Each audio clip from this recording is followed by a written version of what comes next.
સુરતમાં health warning વિનાની સિગારેટના વેચાણ સામે શહેર એસઓજીની પોલીસની લાલ આંખ છે. જેમાં 2 અલગ અલગ સ્થળો પર એસઓજીએ દરોડા પાડ્યો છે. 2 વેપારી સહિત હેલ્થ વોર્નિંગ વિનાની સિગારેટના સપ્લાયરની પણ ધરપકડ કરાઈ છે. તેમાં રાંદેર પાલનપુર પાટિયા ખાતે આવેલ ભોલા પાન સેન્ટરમાં એસઓજીએ દરોડા પાડ્યા છે. દરોડામાં સુભાષ લાલચંદ અમરનાણી નામના વેપારીની ધરપકડ કરવામાં આવી છે.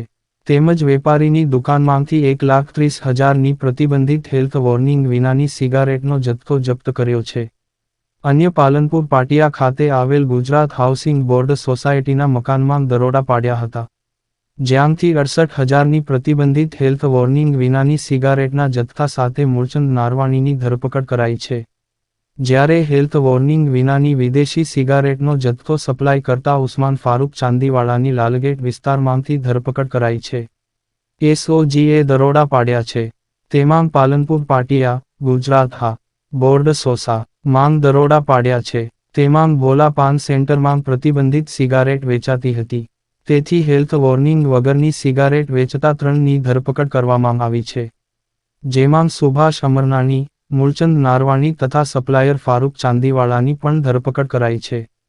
તેમજ મોટી માત્રામાં પ્રતિબંધિત સિગારેટનો જથ્થો જપ્ત કરાયો છે.